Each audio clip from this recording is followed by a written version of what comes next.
Poppy SSC English second paper এই বইটি থেকে কমপ্লিটিং সেন্টেন্স পড়া হচ্ছে। তো 130-এ 5টি প্রশ্নের সমাধান করতে হবে। এ নাম্বারে বলছে ওয়েট আনটিল আই রিটার্ন, অর্থাৎ আমি ফিরে না আসার আগ পর্যন্ত এখানে ওয়েট করো।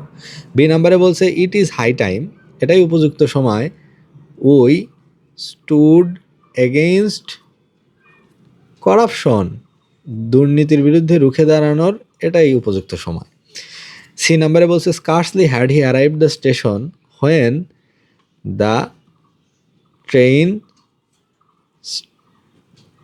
স্টার্টেড মুভিং, অর্থাৎ সে স্টেশনে পৌঁছানোর পরপরই ট্রেন যাত্রা শুরু করলো।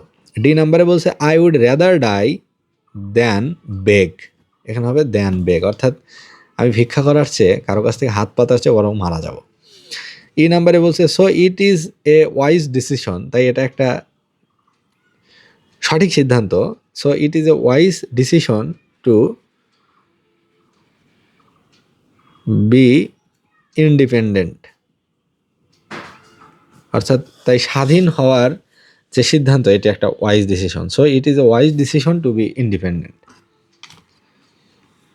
অথবা টু বি অন্য কিছু, যেরকম আইডিয়া হবে সেরকম বসালেই হবে। So it is a wise decision to go alone, এরকম হতে পারে টু গো অ্যালোন, যে তাই একা একা যাওয়ার সিদ্ধান্তটাই ভালো সিদ্ধান্ত, এটাও হবে।